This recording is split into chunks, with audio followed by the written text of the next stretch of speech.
Hello dear students, once again welcome back to our channel. So I hope आप लोगों ने channel को subscribe करके रखा है, क्योंकि अब वेदांतु अपने साथ जुड़ चुका है, हम वेदांतु के साथ जुड़ चुके हैं और अब नीट की जो प्रिपरेशन है वो यहां से यहां जाने वाली है and this will be for all the subjects. आप लोगों के लिए धीरे धीरे करके बहुत सारे सरप्राइजेस आने वाले हैं। सो चैनल को सब्सक्राइब करके रखो ताकि आपकी एक भी अपॉर्चुनिटी मिस ना हो, because one missed chance will cost you your NEET 2026। So आज मैं लेकर आई हूं NEET 2026 का chapter number 5 molecular basis of inheritance का पार्ट 2। आज के सेशन में मेजरली हम बात करेंगे डीएनए पैकेजिंग के बारे में।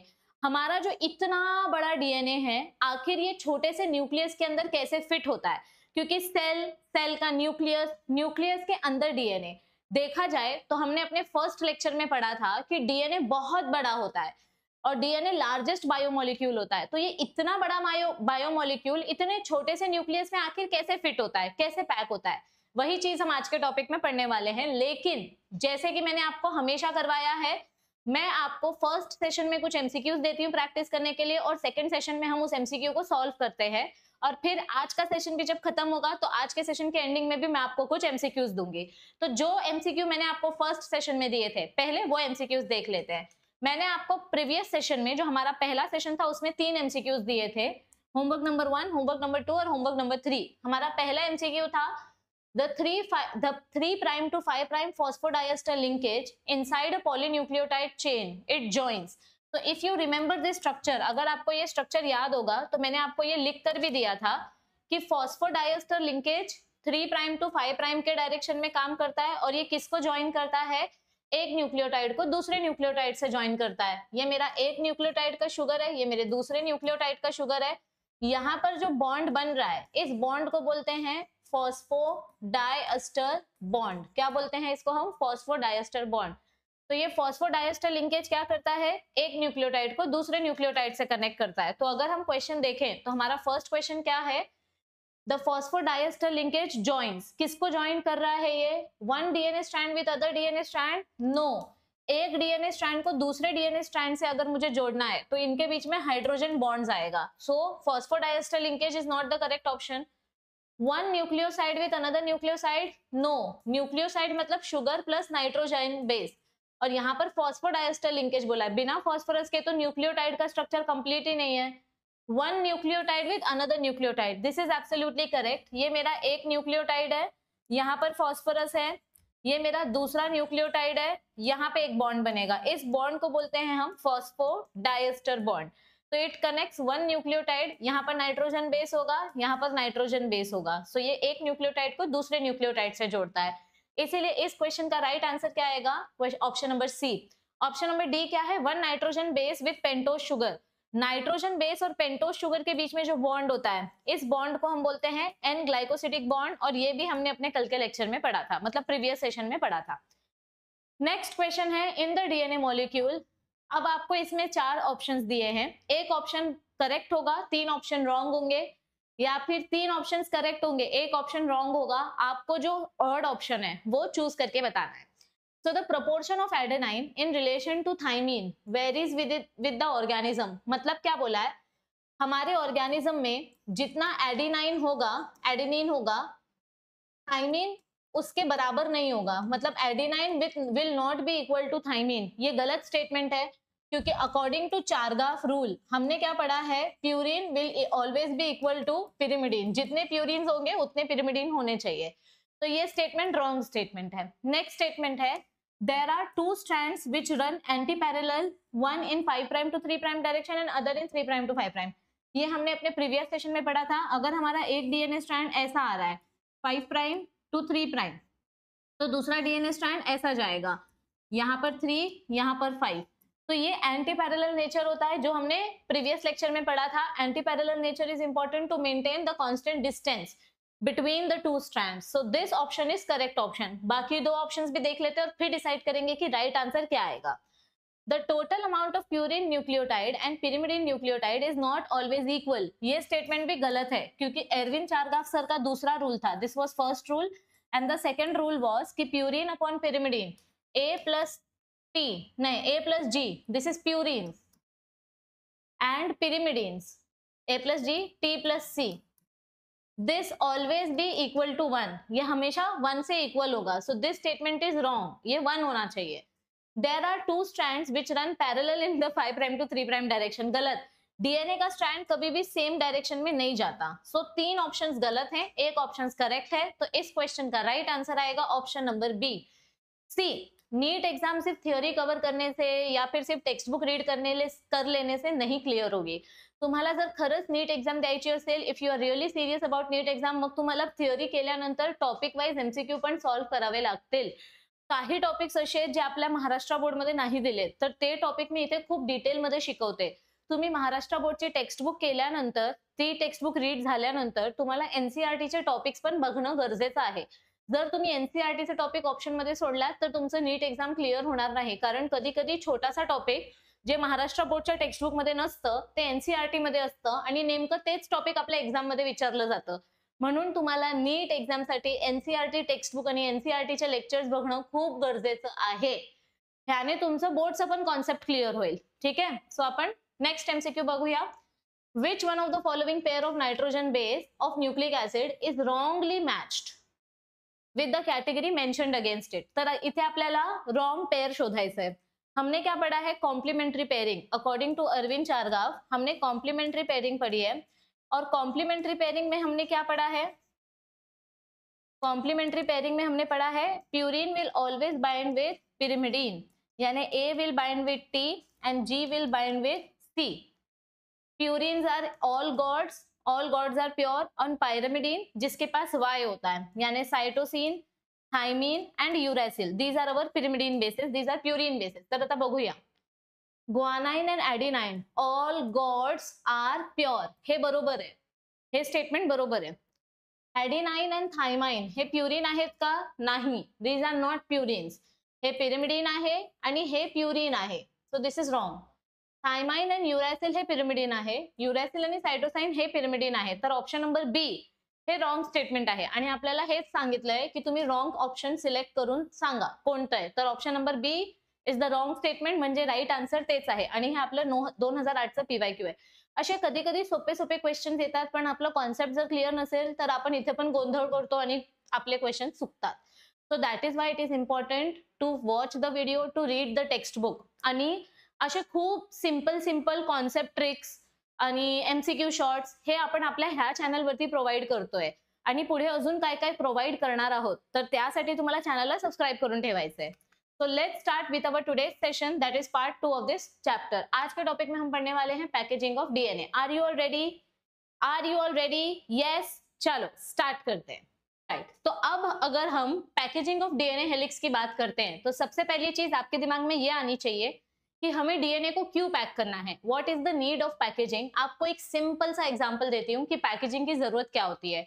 अब समझो अभी अभी समर सीजन खत्म हुआ है, और समर सीजन में सबका सबसे फेवरेट फ्रूट होता है आम, फेवरेट फ्रूट है, सबको आम पसंद है, फलों का राजा, ठीक है। अब समझो आपने ना रत्नागिरी से आम मंगाए हैं, और रत्नागिरी वाले आपको आम ट्रांसपोर्ट करके भेज रहे हैं, तो अब वो हाथ में लेकर आपके लिए तो आम आएंगे नहीं कि बाबा आपने ऑर्डर किया था तो मैं आपके लिए आम अपने हाथों में लेकर आया हूँ। अब उस आम को अगर प्रॉपर पैकेजिंग नहीं किया, उसको आम लिया और ऐसे ट्रक में फेंक दिया, आम लिया ऐसे ट्रक में फेंक दिया, ऐसे पूरा ट्रक भर के, ट्रक को लाद के आम लेकर आए हैं, तो क्या वो आम आप तक पहुंचने तक सही सलामत रहेंगे? बिल्कुल भी नहीं, आगे पीछे से फट जाएंगे, टूट जाएंगे, छिल जाएंगे, सड़ जाएंगे, लेकिन सही सलामत आपके पास आपका प्रोडक्ट नहीं आएगा। ठीक उसी रीजन के वजह से हमारा अगर डीएनए, अगर हमने इसको ठीक तरीके से सेल के अंदर पैक नहीं किया, तो डीएनए बीच में से टूट सकता है, म्यूटेट हो सकता है, फट सकता है, एंड उसके अंदर हमारी जेनेटिक इंफॉर्मेशन है which we can not afford to destroy. बिल्कुल भी हम जेनेटिक इंफॉर्मेशन के साथ झोल अफोर्ड नहीं कर सकते, and that is why it is important कि हम अपने डीएनए को अपने सेल के अंदर अच्छे से पैक कर सके। अब देखो, सेल इतना बड़ा होता है, सेल के अंदर न्यूक्लियस इतना है, लेकिन हमारा जो डीएनए है वो इतना बड़ा है। अब इतने बड़े डीएनए को मुझे इसके अंदर पैक करना है, तो इसको मुझे फोल्ड करना पड़ेगा, लूप करना पड़ेगा, कॉइल करना पड़ेगा, सुपर कॉइल करना पड़ेगा, तब जाके हमारा डीएनए इसके अंदर पैक होने वाला है। एक सिंपल एग्जांपल देती हूँ, समझो आपके पास ईयरफोन्स हैं, हमारा जो वायर वाला ईयरफोन होता है, कितना लंबा ईयरफोन होता है, तो अब ये वायर वाला ईयरफोन रखने के लिए आप इतना लंबा, ऐसे इतना लंबा कोई कवर खरीदते हो क्या, कि मैं अपने वायर को ऐसे तलवार जैसे इस कवर में रखूंगा ऐसे लंबा फैला के? नहीं ना, कुछ कुछ ऐसे छोटे छोटे पाउच आते हैं, मतलब समझो अगर मैं माइक की बात करूं, अभी मेरे पास एक माइक है, तो उस माइक के लिए ऐसा छोटा सा पाउच दिया है। माइक बहुत बड़ा है, माइक समझो 2-3 मीटर का है, वायर उसका लपेट लपेट के मुझे इस छोटे से पाउच में फिट करना है, और ये पाउच और छोटा हो जाएगा। तो हम क्या कर रहे हैं, हम बेसिकली अपने प्रोडक्ट की पैकेजिंग कर रहे हैं। क्या कर रहे हैं हम यहाँ पर, अपने प्रोडक्ट की पैकेजिंग कर रहे हैं। तो पैकेजिंग करना जरूरी है क्योंकि वो हमारे मटेरियल को सेफ रखता है। तो वैसे ही यहाँ पर हमको पैकेजिंग के बारे में थ्योरी दी गई है। अब देखो, पैकेजिंग की बात अगर मैं करूँ तो प्रोकैरियोट्स, यूकैरियोट्स दोनों ऑर्गेनिजम्स में पैकेजिंग करने की जरूरत होती है क्योंकि दोनों के पास न्यूक्लियस मटेरियल होता है। लेकिन अगर मैं प्रोकैरियोट्स की बात करूं तो प्रोकैरियोट्स का जो डीएनए होता है वो इतना ज्यादा डेवलप्ड नहीं होता है, उसके आसपास में इतनी ज्यादा डबल मेम्ब्रेन स्ट्रक्चर नहीं होती है। प्रोकैरियोट्स के जेनेटिक मटेरियल को हम न्यूक्लियोइड बोलते हैं। क्या बोलते हैं इस जेनेटिक मटेरियल को हम? न्यूक्लियोइड। और ये न्यूक्लियोइड कंपैरेटिवली सिंपल तरीके से पैक हो जाता है। ये न्यूक्लियोइड कैसे होता है? कंपैरेटिवली थोड़ा सिंपल तरीके से पैक हो जाता है। तो यहाँ पर अगर मैं लिखूं पैकेजिंग ऑफ डीएनए, यहाँ पर मैं लिख देती हूँ पैकेजिंग ऑफ डीएनए, और प्रोकैरियोट्स और यूकैरियोट्स दोनों के बारे में पढ़ते हैं। यहाँ पर प्रोकैरियोट्स, यहाँ पर यूकैरियोट्स, ठीक है। तो अगर मैं प्रोकैरियोट्स के पैकेजिंग की बात करूं तो एक एग्जांपल ले लेते हैं ई कोलाई बैक्टीरिया का। कल हमने लिखा था, हमने कल टेबल बनाया था बच्चों कि ई कोलाई बैक्टीरिया के पास कितने नाइट्रोजन बेसिस होते हैं, याद करो। देखो ये जो टेबल हमने बनाया था, इस टेबल में हमने स्पेसिफिकली लिखा था, आपके टेक्स्ट बुक की थियोरी में भी दिया है और हमने लिखा भी था कि ई कोलाई के पास 4.6 × 10⁻6 बेस पेयर्स डीएनए होता है, ठीक है। तो अगर मेरे प्रोकैरियोट्स के पास 4.6 × 10⁻6 का बेस पेयर डीएनए है, चल भाई, हाँ, if my E coli has 4.6 × 10⁻6 base pair, और दो बेस पेयर के बीच में डिस्टेंस कितना होता है, हमने ये भी पढ़ा था कि अगर मेरा ये डीएनए स्ट्रक्चर है तो इनके बीच में जो दो बेस पेयर्स है, यहाँ पे डिस्टेंस कितना होगा? 0.34 नैनोमीटर, या इसको 3.4 एंगस्ट्रॉम हम ऐसा यूनिट बोल सकते हैं। तो अगर मैं इसको मल्टीप्लाई करूं, मैंने यहाँ पर क्या लिखा? ई कोलाई का जेनेटिक मटेरियल लिखा। कितना जेनेटिक मटेरियल प्रेजेंट होता है? 4.6 × 10⁻6 बेस पेयर्स। और यहाँ पर मैं लिख देती हूँ कि डिस्टेंस बिटवीन बेस पेयर्स, दो बेस पेयर के बीच में डिस्टेंस कितना बोला गया है? Approximately 0.34 nanometers. तो अब इसको मल्टीप्लाई कर दो, what will be the total length of DNA? What will be the total length of DNA? आपके पास, आपको बेस पेयर्स का नंबर बताया है कि आपके पास इतने बेस पेयर्स है और दो बेस पेयर के बीच में इतना डिस्टेंस होता है। तो अगर हम इसके टोटल लेंथ ऑफ डीएनए की बात करें कि ई कोलाई के टोटल लेंथ कितना होता है, तो 4.6 × 10⁻6 बेस पेयर, इसको मैं मल्टीप्लाई कर दूंगी 0.34 के साथ। किसके साथ मल्टीप्लाई कर दूंगी? 0.34। समझो मुझे ये भी मीटर में करना है, ठीक है, ये भी मुझे मीटर में करना है, तो इसको मैं लिख दूंगी इंटू 10⁻6 मीटर। क्या लिख दूंगी मैं यहाँ पर? Into 10⁻6 millimeter, not meter but millimeter, mm, ठीक है। तो अब जब आप इसको मल्टीप्लाई करोगे तो आपको अप्रोक्सीमेटली वैल्यू कितनी मिलने वाली है? 1.36 मिलीमीटर। कितनी वैल्यू मिलेगी आपको? 1.36 मिलीमीटर। और इतना लंबा डीएनए हमें ई कोलाई में देखने मिलता है। अब ये डीएनए ना बहुत आसानी से पैक नहीं होता है। ये डीएनए अगर आपको पैक करना है तो आपको कुछ एक्स्ट्रा प्रोटीन्स की जरूरत पड़ती है, कुछ एक्स्ट्रा एसिड्स की जरूरत पड़ती है, बेसिस की जरूरत पड़ती है, तब कहीं जाके हमारा ये डीएनए पैक होता है। देखो महाराष्ट्र बोर्डच्या टेक्स्टबुक मध्ये हे डायग्राम आपल्याला टेक्स्टबुक मध्येच दिलंय। This is the packaging of DNA in prokaryotes. तो प्रोकैरियोट्स का पैकिंग कैसे होता है? समझो ये हमारा डीएनए है, इस डीएनए को मैंने फोल्ड किया, फिर मैंने इसके लूप फॉर्म्स किए, और ये लूप्स को पकड़ के रखने के लिए यहाँ पर मैंने कुछ आरएनए कनेक्टर्स लगाए, और आरएनए कनेक्टर्स के साथ साथ यहाँ पर मैं हिस्टोन लाइक प्रोटीन्स यूज करती हूँ। क्या यूज करती हूँ? Histone like proteins. मैं आपको बताती हूँ क्या होता है ये हिस्टोन लाइक प्रोटीन्स को हम बोलते हैं पॉलीअमाइंस। क्या बोलते हैं इनको हम? पॉलीअमाइंस। देखो बेसिकली क्या होता है, अगर मैं यूकैरियोटिक के डीएनए की बात करूं, मैं अपने यूकैरियोट्स, अपने डीएनए की बात करती हूँ, ह्यूमन डीएनए की बात करती हूँ। ह्यूमंस का जो डीएनए होता है वो ऐसे हिस्टोन प्रोटीन्स की मदद से कॉइल होता है। देखो ह्यूमंस का जो डीएनए होता है ना, वो हिस्टोन प्रोटीन्स की मदद से कॉइल होते जाता है, क्योंकि हिस्टोन प्रोटीन पॉजिटिवली चार्ज होते हैं। ये जो गोला गोला आपको दिखाई दे रहा है, ये हिस्टोन प्रोटीन्स है। हिस्टोन प्रोटीन्स पॉजिटिवली चार्ज होते हैं, तो ह्यूमन का डीएनए नेगेटिव है, पॉजिटिव नेगेटिव। समझो ये मेरा हिस्टोन प्रोटीन है, समझो ऐसे समझो कि ये जो चश्मे का डब्बा है ये हिस्टोन प्रोटीन है। इस हिस्टोन प्रोटीन के आजू बाजू में आसानी से इस हिस्टोन प्रोटीन के आजू बाजू में क्या होगा, आसानी से ये डीएनए ऐसे कॉइल हो जाएगा, ये डीएनए ऐसे कॉइल हो जाएगा, क्योंकि डीएनए के ऊपर नेगेटिव चार्ज है, हिस्टोन प्रोटीन के ऊपर पॉजिटिव चार्ज है। हमने कल ही पढ़ा था डीएनए के ऊपर नेगेटिव चार्ज कहां से आता है, फॉस्फोरिक एसिड की वजह से, because phosphoric acid is negative molecule. तो ये DNA, negative DNA positive histone के साथ अटैच हो जाता है। लेकिन ये हिस्टोन प्रोटीन सिर्फ हमारे पास है, यूकैरियोटिक सेल्स के पास होती है। प्रोकैरियोटिक सेल्स अनडेवलप्ड सेल्स है, उनके पास हिस्टोन प्रोटीन नहीं होती है। तो उनको बाइंड करने के लिए जो प्रोटीन हमारे पास अवेलेबल है, उन प्रोटीन्स को हम बोलते हैं हिस्टोन लाइक प्रोटीन्स, या उनका दूसरा नाम क्या है, पॉलीअमाइंस। तो यहाँ पर अगर मैं लिखूं कि प्रोकैरियोट्स में पैकेजिंग कैसे होती है, तो आप यहाँ पर सबसे पहली चीज क्या लिखोगे, अगर मैं यहाँ पर आपको लिखूं कि इनके अंदर पैकेजिंग कैसे होता है, मतलब ये जो इतना बड़ा डीएनए है, ये डीएनए कैसे पैक होगा, पैकेजिंग इन प्रोकैरियोट्स, तो आप यहाँ पर क्या लिख सकते हो, पैकेजिंग इन प्रोकैरियोट्स की अगर मैं बात करूं तो सबसे पहले हम डीएनए स्ट्रक्चर के बारे में बोलेंगे। हमारा डीएनए कैसे होता है, नेगेटिवली चार्ज्ड होता है। डीएनए इज नेगेटिवली चार्ज्ड क्योंकि इसके पास फॉस्फोरिक एसिड है। हमने कल भी पढ़ा था, हाई फॉस्फोरस कंटेंट होने की वजह से ये डीएनए नेगेटिवली चार्ज्ड होता है, बराबर। तो अब ये डीएनए नेगेटिवली चार्ज्ड है, प्लस इसका नेचर कैसा है, it is acidic in nature. और इसका अगर मुझे पैकेजिंग करना है तो मुझे पॉजिटिव प्रोटीन्स की जरूरत पड़ेगी, नेगेटिव विल अट्रैक्ट पॉजिटिव। तो यहाँ पर अगर मुझे इस डीएनए को अगर मुझे गोल घुमा के पैक करना है, मतलब समझो ये मेरा प्रोटीन है और ये मेरा डीएनए है, तो अगर मुझे अपने डीएनए को पैक करना है तो मुझे किस चीज की जरूरत पड़ेगी, मुझे यहाँ पर जरूरत पड़ेगी प्रोटीन्स की। कौन से प्रोटीन्स की जरूरत पड़ेगी, पॉजिटिव प्रोटीन्स की। तो अगर मुझे अपने इस डीएनए को पैक करना है, तो पैक करने के लिए मुझे यहाँ पर पॉजिटिव प्रोटीन्स या पॉजिटिव बेसिस, ऐसा हम बोल सकते हैं, basic proteins and positive proteins, क्योंकि डीएनए एसिडिक है ना, तो मुझे positive protein plus basic proteins की जरूरत पड़ेगी, जिनका नेचर बेसिक होना चाहिए।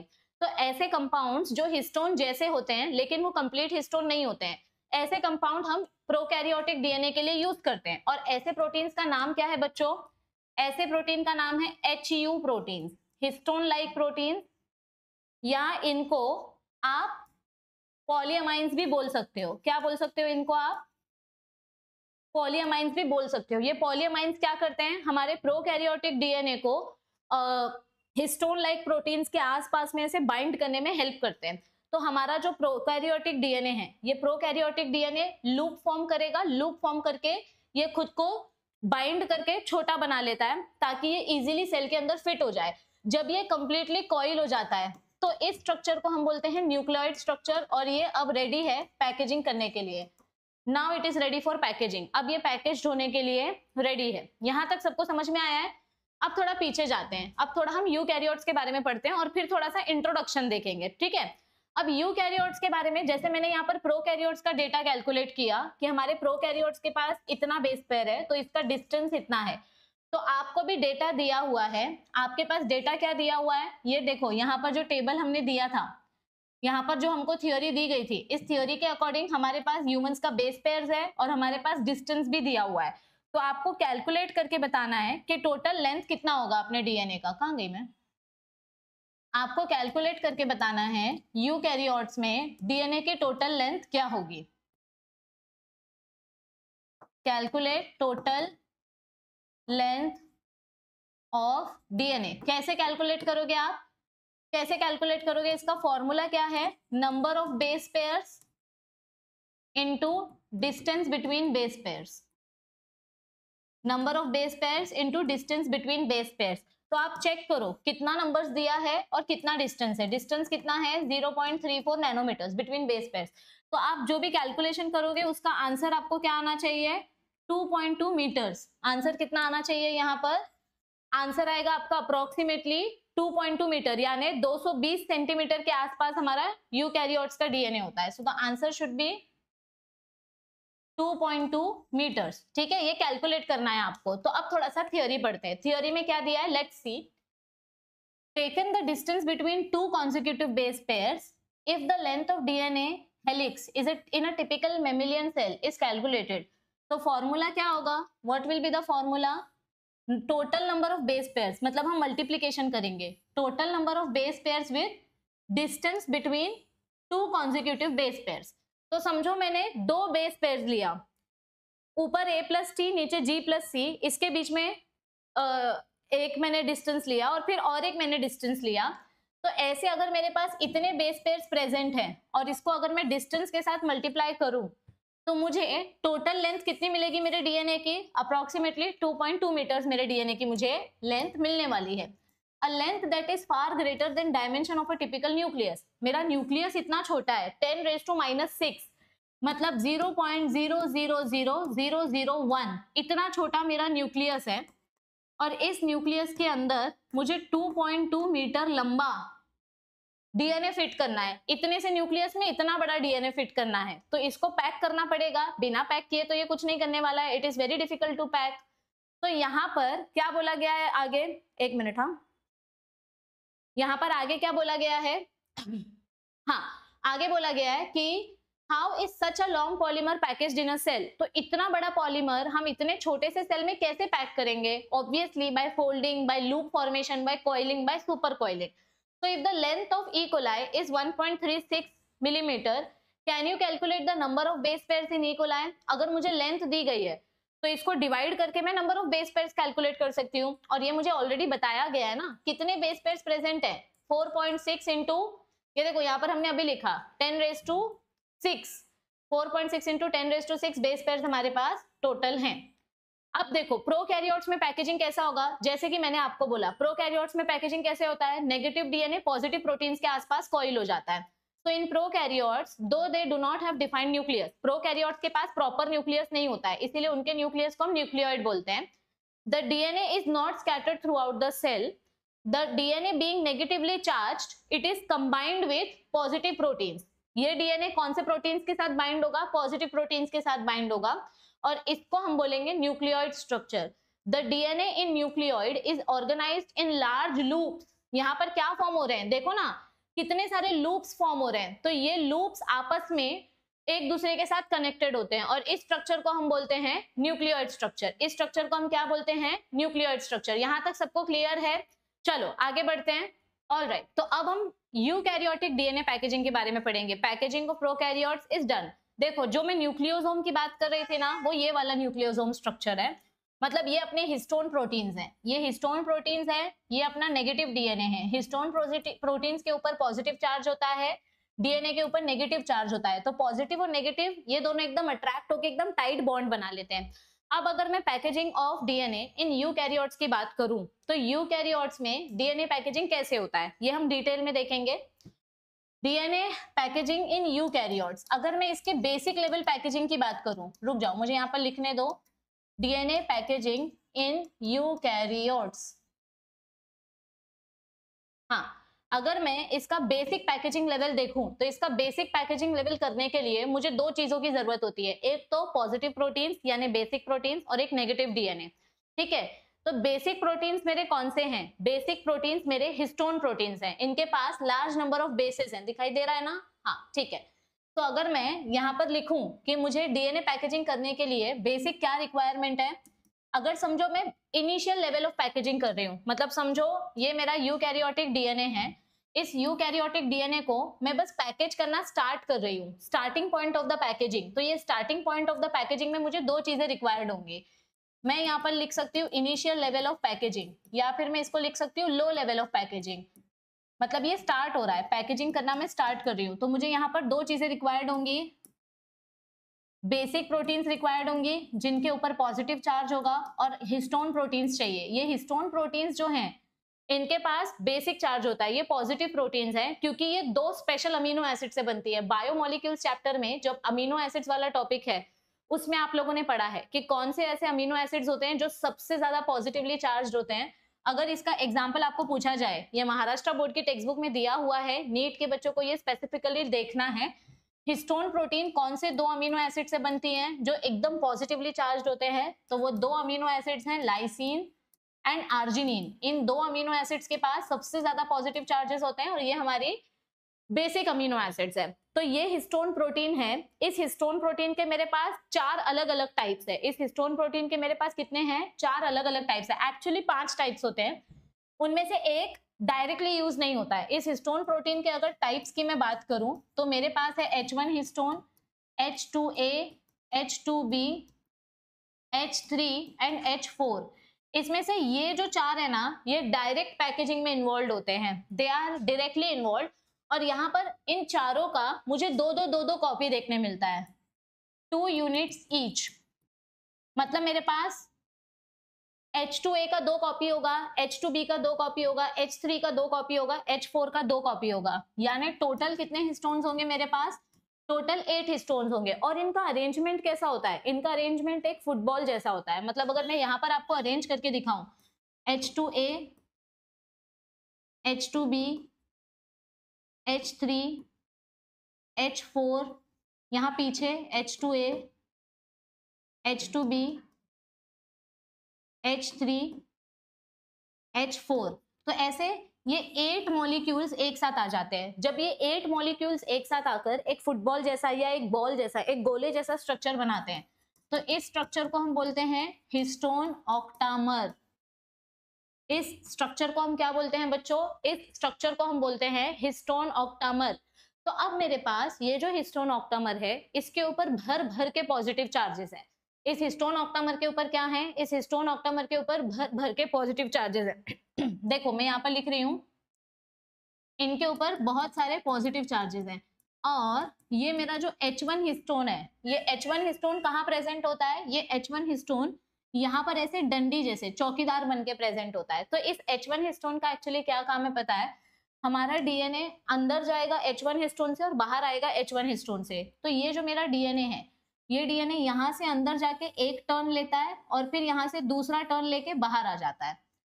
तो एक पूरा टर्न हो रहा है डीएनए का। ये देखो यहाँ पर एक पूरा टर्न हुआ, ये एक टर्न हुआ, और ये दूसरा टर्न पूरा नहीं होता है, 75 to 80% होता है।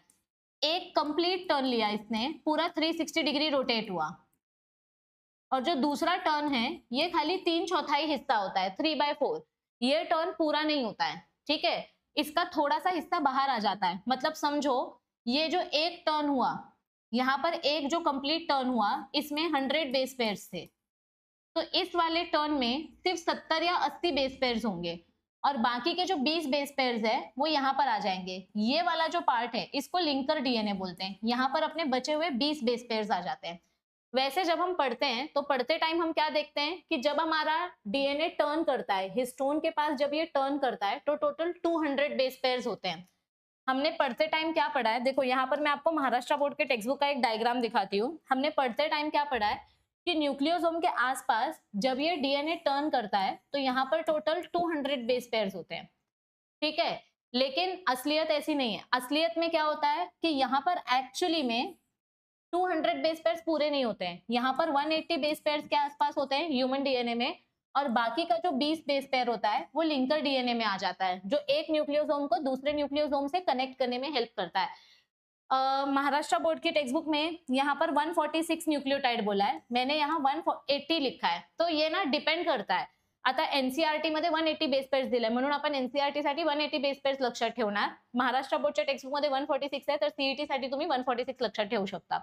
यहाँ पर क्या बोला है की आपलं जे लिंकर डीएनए असतं ते लिंकर डीएनए वेगवेगळं असू शकतं। ते 8 बेस पेयर्सचं पण असू शकतं आणि 100 बेस पेयर्सचं पण असू शकतं। So it depends from species to species. तो मेरा एक टर्न 200 बेस पेयर्स का होता है और वो डिवाइडेड होता है। इसके ऊपर ज्यादा फोकस मत करो, हे जास्त विचारलं जात नाही नीट मध्ये। फक्त एवढं लक्षात ठेवा की हा जो एक स्ट्रक्चर आहे, म्हणजे माझ्याकडे हिस्टोनचे बॉल्स होते, 8 हिस्टोनचे बॉल्स होते आणि त्याच्यासोबत माझं डीएनए कंबाईन झालं। हिस्टोन प्लस डीएनए ह्या कंप्लीट स्ट्रक्चरला आपण म्हणतो न्यूक्लियोसोम। आधी फक्त आपल्याकडे हिस्टोन्स होते आणि त्याच्यासोबत जेव्हा डीएनए बाइंड करतं, when histones bind with the DNA then that structure is known as nucleosome, जो हमारी टेक्स्ट बुक में हमको दिया गया है। ये देखो, this is our nucleosome structure. म्हणजे हे आपले 8 हिस्टोनचे मॉलिक्युल्स आहेत आणि हिस्टोन सोबत आपलं डीएनए बाइंड झालंय। This is your nucleosome structure.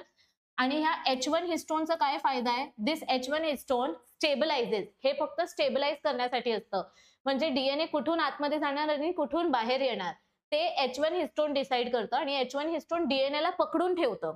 इथून डीएनए आत जाणार आणि इथून बाहेर येणार. तो H1 हिस्टोन सिर्फ सपोर्ट देता है, वो हमारे डीएनए को पकड़ के रखता है.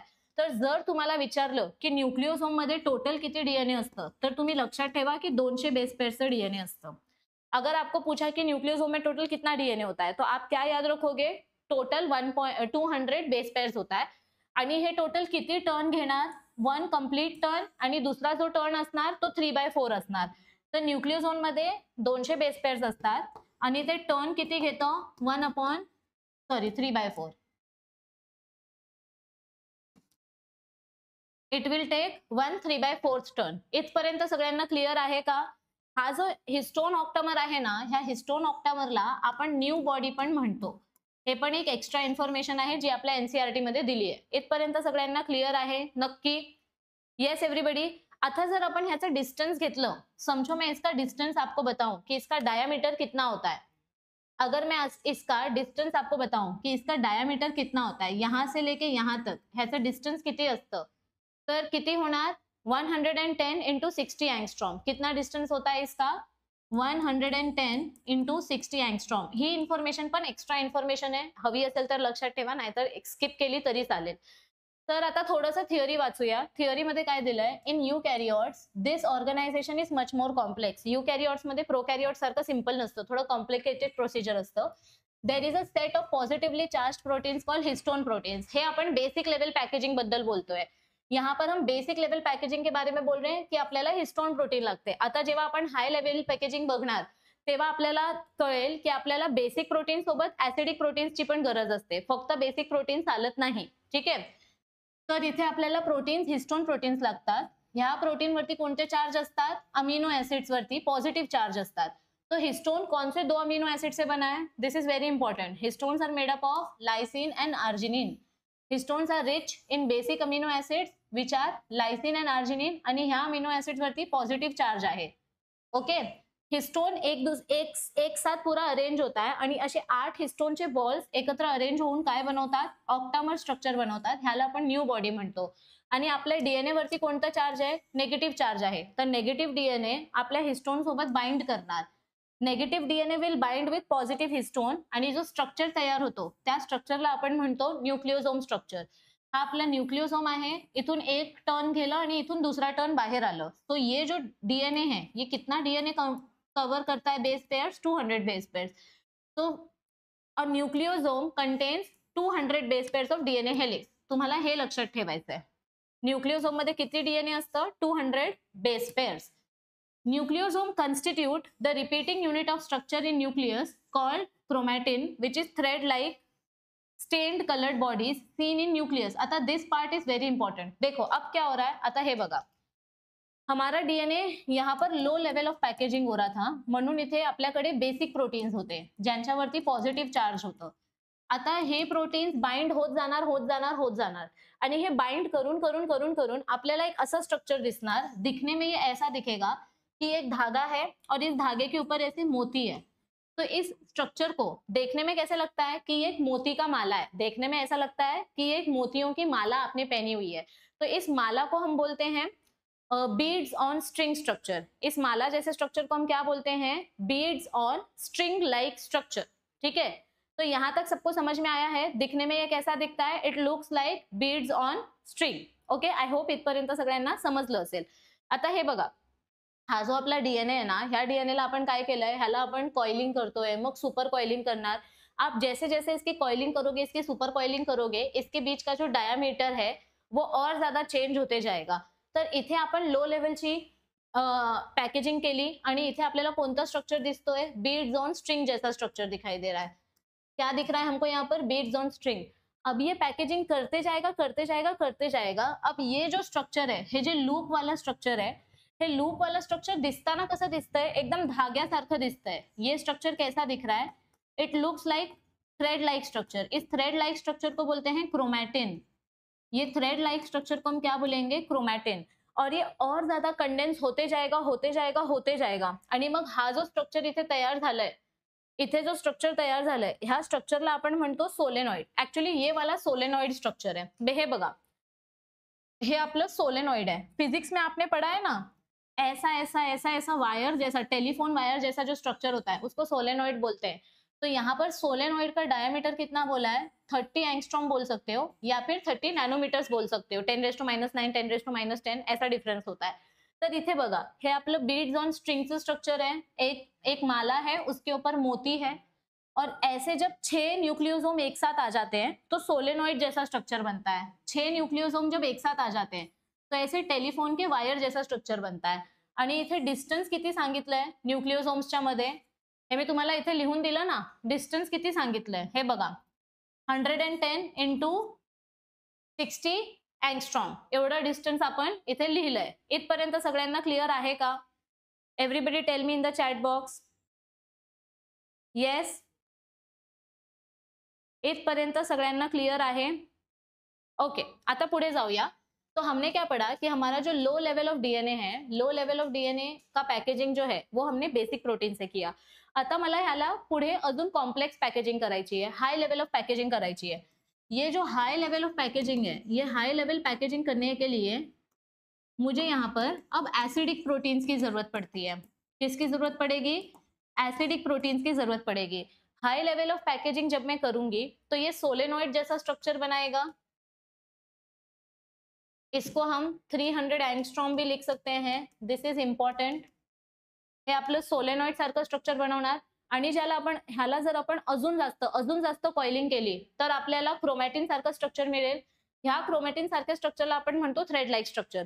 और फिर इससे कॉइल हो के स्टार्टिंग में हमको सिर्फ एक क्रोमैटिड मिलता है. स्टार्टिंग में हमारे पास सिर्फ एक सिंगल क्रोमैटिड रहता है. जब हमारा ये सेल एस फेज में जाता है, मतलब इमेजिन करो ये मेरा सेल है, मेरे इस सेल के पास यहाँ पर सिंगल क्रोमैटिड्स है. My cell has single chromatids in the nucleus. जब मेरा ये सेल एस फेज में जाएगा तो एस फेज में डीएनए रेप्लिकेशन होता है. एस फेज में क्या होता है? DNA replication. और डीएनए रेप्लिकेशन में आपके ये जो क्रोमैटिड्स हैं, ये क्रोमैटिड्स डबल हो जाते हैं, सेम सिस्टर क्रोमैटिड्स. ये क्रोमैटिड्स ऐसे डबल हो जाते हैं, कॉपी आ जाती है आपके पास क्रोमैटिड की. तो स्टार्टिंग में क्रोमैटिन मतलब थ्रेड जैसा स्ट्रक्चर, और फिर ये क्रोमैटिन जब और ज्यादा कॉइल हो जाएगा तो मुझे मिलेगा मेरा क्रोमैटिड. क्रोमैटिन मतलब धागे जैसा, क्रोमैटिड मतलब कंडेंस्ड क्रोमोसोम. क्रोमैटिड को हम क्या बोलते हैं? Condensed chromosome. इस क्रोमैटिड को आप क्रोमोसोम भी बोल सकते हो. क्रोमैटिड को हम क्रोमोसोम भी बोल सकते हैं. यस एवरीबडी, यहां तक सबको समझ में आया है? अब आगे देखते हैं. ठीक है, तो एस फेज में क्या होता है? हमारा जो डीएनए है वो डीएनए रेप्लिकेट करता है और हमको 2 सिस्टर क्रोमैटिड्स देखने मिलते हैं. यहां तक सबको क्लियर है? पक्का? अब देखो, अब आगे क्या होगा, थोड़ा थियोरी पढ़ते हैं. आगे क्या हो रहा है, नेक्स्ट पॉइंट. तो यहाँ पर न्यूक्लियोसोम क्या करेगा? ये क्रोमैटिन धागे जैसा ऐसा स्ट्रक्चर बनाएगा. The nucleosome in chromatin are seen as beads on string. ये हमने देखा कि हमारा बीड्स ऑन स्ट्रिंग का स्ट्रक्चर कैसे दिखाई देता है, बराबर. अब यहाँ पर when viewed under microscope, theoretically how many such beads do you imagine are present in a mammalian cell? अब ऐसे कितने बीड्स प्रेजेंट होंगे, ये आपको क्वेश्चन पूछा गया है. मतलब कितने न्यूक्लियोसोम्स प्रेजेंट होंगे. इमेजिन करो कितने न्यूक्लियोसोम्स प्रेजेंट होंगे हमारे पास. आपको ये क्वेश्चन पूछा है कि calculate the number of nucleosomes. ये क्वेश्चन है ना, इसको आप सॉल्व कैसे करोगे? देखो, यूकैरियोट्स के पास कितना बेस पेयर्स होता है. फॉर एग्जाम्पल मेरा जो यूकैरियोटिक सेल है उसके पास 2.4 इंटू 10⁻⁶ बेस पेयर है. कितना बेस पेयर है? 2.4 इंटू 10⁻⁶ बेस पेयर. ऐसा मैं लिखती हूँ यहाँ पर, यूकैरियोटिक 2.4 इंटू 10⁻⁶ बेस पेयर. और मुझे पता है कि मेरा जो न्यूक्लियोसोम है, एक न्यूक्लियोसोम के पास 200 बेस पेयर्स है. एक न्यूक्लियोसोम के पास कितने बेस पेयर्स है? 200 बेस पेयर्स है. तो मुझे क्या पूछा है कि मेरे पास कितने न्यूक्लियोसोम्स होंगे, इतने बड़े डीएनए में मेरे पास कितने न्यूक्लियोसोम्स होंगे. ठीक है, तो समझो यहाँ पर एक न्यूक्लियोसोम के पास 200 बेस पेयर्स है. तो एक बेस पेयर का डिस्टेंस कितना होगा, इसको क्रॉस मल्टीप्लाई करो तो ये वैल्यू क्या हो जाएगी? 1/200 बेस पेयर. ये वैल्यू क्या हो जाएगी? 1/200 इज इक्वल्स टू, देखो मैं क्या लिखने की कोशिश कर रही हूं यहाँ पर मैं क्या लिख रही हूँ, मुझे इसका कैलकुलेट करना है कि 1 बेस पेयर का डिस्टेंस कितना होगा. What will B 1 base pair? तो इट विल बी 1/200 ना. इसको जब आप क्रॉस मल्टीप्लाई करोगे तो ये 1/200 आ जाएगा. हे बघा, तुम्हाला करून दाखवते मी कसं क्रॉस मल्टीप्लाय होणार. इतना तो बेसिक है यार. ये इसके साथ जाएगा, ये इसके साथ जाएगा. सो देयरफॉर ये यहाँ आया 1 into 1 is equals to 200 into X. तो अब ये x यही रहेगा, ये 1 इधर जाएगा. So therefore 1/200 is equals to क्या आ जाएगा 1 बेस पेअर. म्हणजे आपल्याला बघायचं आहे की आपलं डिस्टन्स किती आहे. आपल्या 1 बेस पेअरचं डिस्टन्स किती आहे 1/2 बेस पेअर 1/200. आपल्याला एक बेस पेअरचं डिस्टन्स शोधायचं आहे ना, की एक बेस पेअर मध्ये किती न्यूक्लियोसोम असणार. म्हणजे 200 बेस पेयर्स एक न्यूक्लियोसोम से बना है. तो एक बेस पेयर न्यूक्लियोसोम का कितना डिस्टेंस करता है, दैट इज 1/200. अब हमारे पास ये वैल्यू दिया हुआ है, तर इथे आपण 1 च्या ऐवजी काय लिहिणार, 1 च्या ऐवजी हे लिहिणार. तो इसको कॅल्क्युलेट अगर मैं करूं यहाँ पर, म्हणजे हे बघा, आता आपल्याला हे बघायचं आहे ना. So 2.4 into 10⁻⁶ base pair is equals to 1/200. काय लिहिलं मी इथे 1/200. अभी इसको अगर मैं क्रॉस मल्टीप्लाई करूं तो फिर से यहाँ पर क्या हो जाएगा, मेरे पास क्या बोला मैंने, इतना न्यूक्लियोसोम है तो इतने बेस पेयर्स है. आता माझ्याकडे एवढे बेस पेयर्स आहेत. माझ्याकडे किती बेस पेयर्स आहेत, एवढे बेस पेयर्स आहेत. ठीक है, I have these many base pairs. तो मेरे पास एक बेस पेयर का वैल्यू ये है. इफ एक बेस पेयर का वैल्यू ये है तो इसका वैल्यू क्या होगा. देखो मैं लिख के बता रही हूं. अगर मेरे पास एक बेस पेयर का वैल्यू 1/200 है तो इसका वैल्यू क्या होगा, क्रॉस मल्टीप्लाई करो. x into 1 is equals to 1/200 into 2.4 into 10⁻⁶. तो इसका आंसर क्या आएगा, what will be the answer. Total number of base pairs कितने, न्यूक्लियोसोम्स कितने हो जाएंगे 1.24 इंटू 10⁻, क्या हो जाएगा 2 1 2 2 1 2 2 2 4. सो 1.2 और ये 2 0 कट, इसमें से 2 0 कट तो इधर 4 बचा. सो 1.2 ऍक्च्युअली इथे राहणार 1.2 इंटू 10⁻⁴ बेस पेयर्स. आपल्याला प्रश्न काय विचारलं होतं की आपल्या मॅमेलियन सेल मध्ये किती न्यूक्लियोसोम्स असणार. तो इसका आंसर क्या आएगा, एक मॅमेलियन सेल में कितने न्यूक्लियोसोम्स हैं, number of nucleosomes in one mammalian cell is 1.2 into 10⁻⁴ base pairs. इतने न्यूक्लियोसोम्स हैं हमारे पास. आता इथे पुढे काय सांगितलंय, the beads on string structure. देखो आगे क्या बताया है, the beads on string structure is package to form chromatin fiber. अब ये बीड्स ऑन स्ट्रिंग स्ट्रक्चर आगे पैकेज होते जाएगा. कैसे पैकेज होगा, हाई लेवल प्रोटीन्स की मदद से. और क्या बनाएगा, क्रोमैटिन स्ट्रक्चर बनाएगा. क्रोमैटिन स्ट्रक्चर मतलब धागे जैसा स्ट्रक्चर. और ये और ज्यादा कंडेंस होके क्रोमैटिड का स्ट्रक्चर बनाएगा. So it will package, it will form chromatin structure जो आगे जाके कंडेंस होगा मेटाफेज स्टेज में, और हमको क्या मिलेगा, क्रोमोसोम्स मिलेंगे. The packaging of chromatin at higher levels require additional proteins. और ये एडिशनल प्रोटीन्स अपने कौन से होते हैं, नॉन हिस्टोन क्रोमोसोमल प्रोटीन्स. हे एडिशनल प्रोटीन्स आपले कोणते असतात, नॉन हिस्टोन क्रोमोसोमल प्रोटीन्स. और ये नॉन हिस्टोन क्रोमोसोमल प्रोटीन्स कैसे दिखते हैं, ऐसे दिखते हैं, जो हमारे डीएनए को और ज्यादा कंडेंस करने में हेल्प करते हैं. और ये प्रोटीन्स कैसे होते हैं, एसिडिक प्रोटीन्स होते हैं, जे मी इथे तुम्हाला लिहून दाखवलंय. These are your non histone chromosomal proteins, acidic proteins, जिसकी वजह से हमारा डीएनए और ज्यादा कंडेंस हो जाता है. अब अगर इसके आगे हम अपना क्रोमैटिन का स्ट्रक्चर पढ़े, क्या पढ़े हम इधर पे, अगर हम अपने क्रोमॅटिन का स्ट्रक्चर पडेल तर आपल्याला हे जे क्रोमॅटिनचं स्ट्रक्चर फॉर्म झालंय ना, हे बघा इथे लक्ष देऊन बघा. हे जे क्रोमॅटिनचं स्ट्रक्चर फॉर्म झालंय, कुठे कुठे हे क्रोमॅटिन खूप जास्त कंडेन्स असणार, कुठे कुठे हे क्रोमॅटिन लूज असणार. कहीं कहीं पे ये क्रोमैटिन बहुत ज्यादा कंडेंस होंगे, कहीं कहीं पे लूज होंगे. ये देखो यहाँ पर बहुत ज्यादा कंडेंस्ड क्रोमैटिन है, दिस इज वेरी कंडेंस्ड, आणि हे लूज क्रोमैटिन है. तो यहाँ पर अगर मैं क्रोमैटिन के बारे में लिखूं, कहाँ लिखूं, यहाँ लिख दूं. अगर मैं यहाँ पर क्रोमैटिन के बारे में लिखूं तो मुझे दो टाइप्स के क्रोमैटिन देखने मिलते हैं. एक होता है यू क्रोमैटिन, एक होता है heterochromatin. One is you chromatin, one is heterochromatin. तो मुझे यहाँ पर क्या देखने मिलता है, यू क्रोमैटिन मुझे लूज लूज दिखाई दे रहा है, ये मुझे बहुत ज्यादा टाइट दिखाई दे रहा है. तो दिस इज लूजली पैक्ड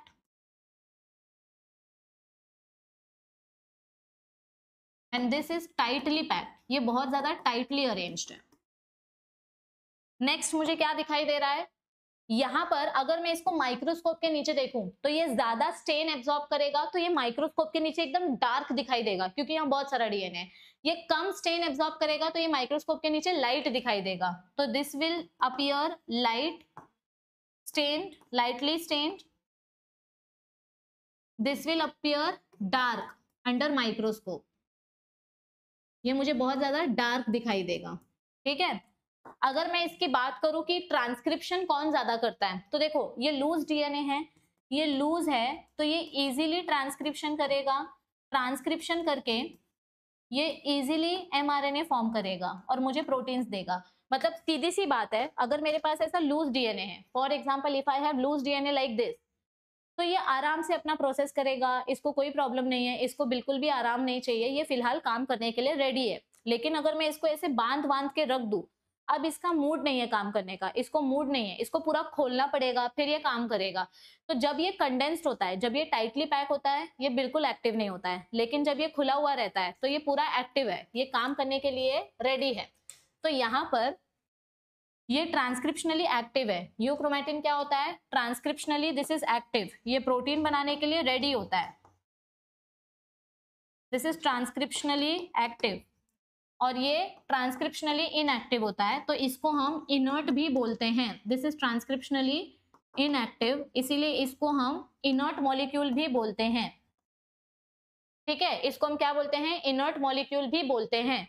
अब एक चीज मैं आपको फिर से बता रही हूँ, जब हम क्रोमोसोम की बात करते हैं, जब हम क्रोमोसोम की बात करते हैं, तर आपला जो क्रोमोसोम आहे, अगर मैं क्रोमोसोम की बात करूं तो क्रोमोसोम के पास पहले सिर्फ सिंगल क्रोमैटिड होता है।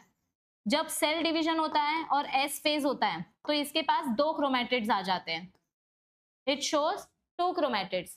ठीक है, जब यहाँ पर एस फेज हो जाएगा, ये मेरा सिंगल क्रोमैटिड है, this is my single chromatid, और यहाँ पर क्या हो जाएंगे? मेरे पास 2 क्रोमैटिड्स आ जाएंगे। अब ये जो क्रोमैटिड है ये किससे बना है? देखा जाए तो ये डीएनए से बना है, पर यहाँ पर हिस्टोन प्रोटीन्स भी थे, नॉन हिस्टोन प्रोटीन्स भी थे। तो अगर इसका आपको कंट्रीब्यूशन पूछा कि इसमें कितना डीएनए, कितना हिस्टोन, कितना नॉन हिस्टोन है, तो आपको क्या पता रहना चाहिए कि ये 40% डीएनए से बना है, इसमें डीएनए का कंट्रीब्यूशन 40% है, ये थोड़ा एक्स्ट्रा इन्फॉर्मेशन है। इसमें प्रोटीन्स, हिस्टोन प्रोटीन्स भी हमने यूज किए हैं ना, तो इसमें 50% हिस्टोन प्रोटीन्स हैं, इट हैज 50% हिस्टोन प्रोटीन्स, और इसमें हमने नॉन हिस्टोन प्रोटीन्स भी यूज किए, H1 हिस्टोन प्रोटीन भी यूज किया, तो इसमें अप्रोक्सीमेटली 8.5% नॉन हिस्टोन प्रोटीन्स हैं जो एसिडिक प्रोटीन्स हैं। Yes everybody, non histone proteins जो की एसिडिक प्रोटीन्स हैं। आत्ताच आपण बघितलं ना, नॉन हिस्टोन प्रोटीन्स कसे असतात? ऍसिडिक असतात, जे डीएनए ला अजून जास्त कंडेन्स करतात। इसमें थोड़ा बहुत आरएनए का भी कंट्रीब्यूशन होता है। क्या होता है इसमें? थोड़ा बहुत आरएनए का भी कंट्रीब्यूशन होता है, और इसमें हमको क्या देखने मिलते हैं? मिनरल्स के ट्रेसेस भी देखने मिलते हैं। सो इट शोज 1 to 2%, ज्यादा नहीं, 1 से 2%, यहाँ पर 8.5%, और ये 1 to 2% आरएनए का कंट्रीब्यूशन होता है, और यहाँ पर थोड़े बहुत हमको मिनरल्स के ट्रेसेस भी देखने मिलते हैं जो हमारे डीएनए के कंडेंसेशन प्रोसेस को कंप्लीट करने में हेल्प करते हैं। तो इधर पे क्या दिया है? इन अ टिपिकल न्यूक्लियस, ये अपना सेल है, सेल का न्यूक्लियस है, न्यूक्लियस में अपने को क्या दिखाई दे रहा है? क्रोमैटिन। क्रोमैटिन का थोड़ा सा पार्ट लूज होता है जो माइक्रोस्कोप के नीचे लाइट दिखाई देता है, लूज एंड लाइट, और इसको बोलते हैं यूक्रोमैटिन।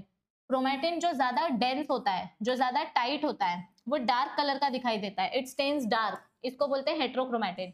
यूक्रोमैटिन ज्यादा एक्टिव होता है, हेट्रोक्रोमैटिन कम एक्टिव होता है। ये पार्ट बहुत इंपॉर्टेंट है, इसमें से आपको डेफिनेटली नीट में क्वेश्चन आने के चांसेस बहुत ज्यादा होते हैं। तो हमने आज क्या क्या कवर किया? डीएनए पैकेजिंग के बारे में पढ़ा। डीएनए पैकेजिंग के बारे में हमने पहले प्रोकैरियोट्स का पैकेजिंग पढ़ा, और फिर हमने यूकैरियोट्स का पैकेजिंग पढ़ा। तो आई होप आपको आज का सेशन क्लियर हो गया होगा।